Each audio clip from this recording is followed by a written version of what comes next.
Yang terluka. Apa kabar kawan? Di setiap cerita cinta, pasti ada suka dan duka. Di perjalanan kisah cinta, pasti ada bahagia dan luka. Yang namanya kehidupan, pasti ada warna-warni di sana. Dan cinta, bagian dari kehidupan itu sendiri. Sudah pasti ada lika-liku di sana. Setiap perbedaan sering menghadirkan perdebatan, tak jarang juga menciptakan pertengkaran. Namun, jika kita menyikapinya dengan kedewasaan dan kasih sayang, maka kita akan sadar inilah kayanya ciptaan Tuhan. Tidak monoton itu saja, tapi beragam dan sudah pasti kaya akan perbedaan. Adakah cerita cinta yang berjalan mulus-mulus saja, berawal dengan manis, menyusun cerita indah di setiap pertemuan, namun tetap berakhir bahagia? Sudah pasti ada juga jawabnya. Cuma akan jarang kita temui, bahkan sulit untuk kita saksikan. Kali ini gue mau cerita di mana kemarau setahun terhapuskan oleh hujan sehari. Tapi jika hujan yang datang setelah kemarau, tentunya akan berakhir dengan rasa syukur, tapi tidak dengan cinta dan cerita cintanya kali ini. Ini adalah kisah tentang si boy dan kekasihnya Sinta. Sepasang kekasih ini sering membuat iri orang-orang di sekitarnya, karena apa yang mereka pertontonkan selalu indah. Banyak sekali kesamaan antara Boy dan Sinta, nyaris tak ada perbedaan dari kepribadian keduanya dan cara berpikir mereka. Mungkin ini yang membuat hubungan mereka selalu mesra dan bahagia. 6 tahun sudah keduanya membuat cerita indah. Karena terlalu indahnya cerita mereka sampai-sampai tak ada yang berani merusak cerita itu. Bahkan kalau ada cowok yang suka sama Sinta, ia pasti mundur dengan sendirinya. Karena rasa percaya dirinya akan tergerus dengan pertanyaan-pertanyaan.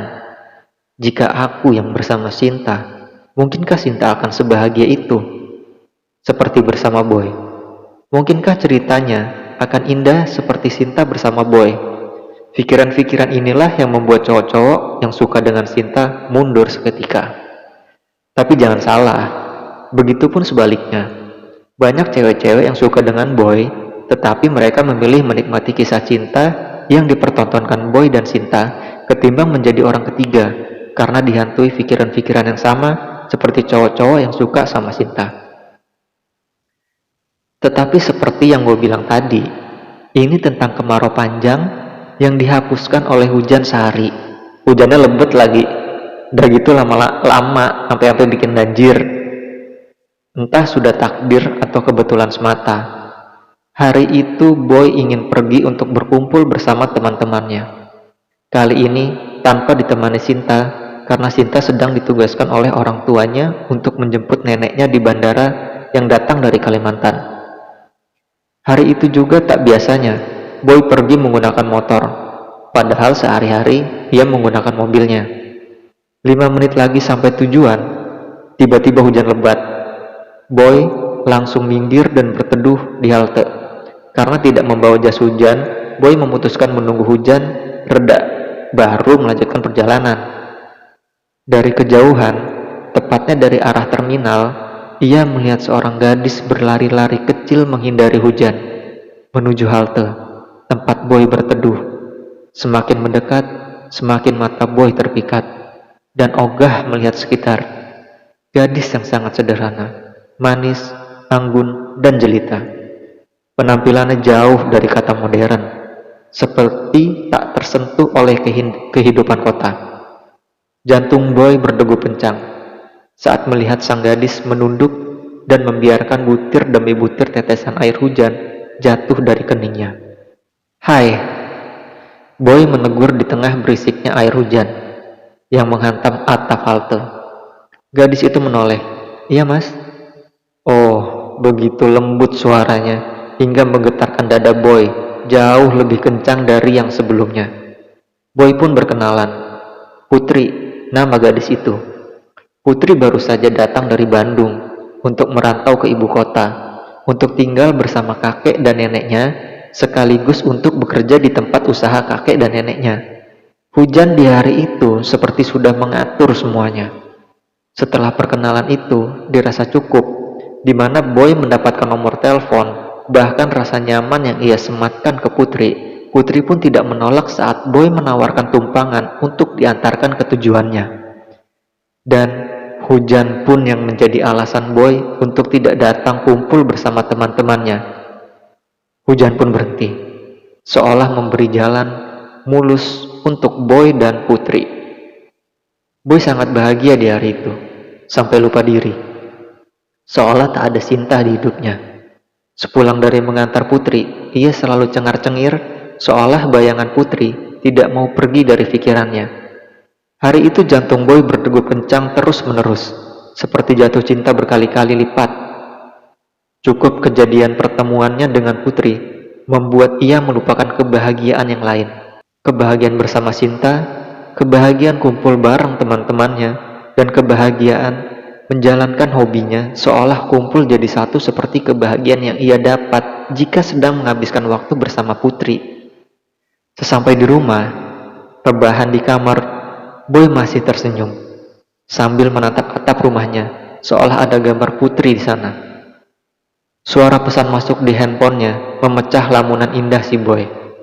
Dia buka pesan masuknya, yang ternyata dari Sinta. "Sayang udah pulang?" tanya Sinta. "Sudah," jawab Boy santai. "Nanti malam jadi makan di luar nggak?"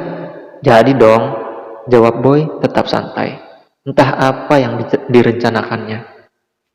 Malam pun tiba. Sinta sampai duluan di rumah makan. Kemudian Boy datang, telat 5 menit. Alasannya karena ia beli mawar merah dulu untuk Sinta. Tidak terlalu kaget buat Sinta. Ini hal yang biasa, karena Boy memang orang yang romantis. Tetapi Boy tiba-tiba berkata, "Sayang, ini mawar merah terakhir yang aku beri untukmu, sebagai tanda berakhirnya cerita cinta kita." "Maksudmu?" "Aku rasa sudah cukup kebahagiaan yang kamu kasih buatku, dan aku ucapkan terima kasih. Aku membebaskanmu dari kewajibanmu membahagiakan aku, karena sudah ada orang lain yang menggantikan tugas itu." "Maksudnya, kamu udah punya yang lain?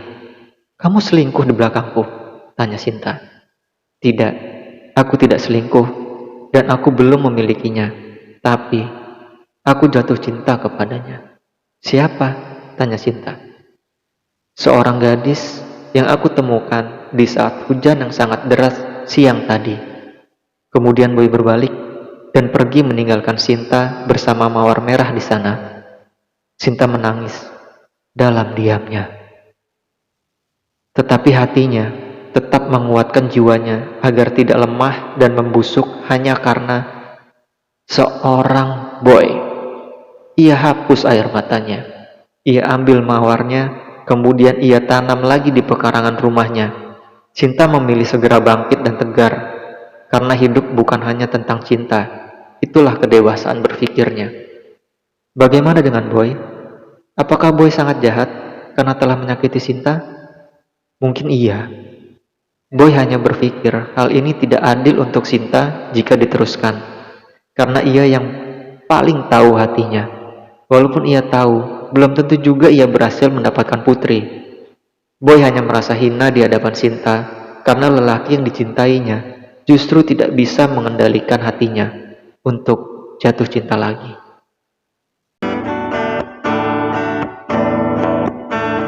Seandainya aku tak jumpa dia, mungkin kita ini masih bersama. Andaikan saja dia tak ku cinta, mungkin saat ini ku masih dengannya. Aku tak kuasa, aku tak berdaya menahan rayunya, hapuskan bayangnya.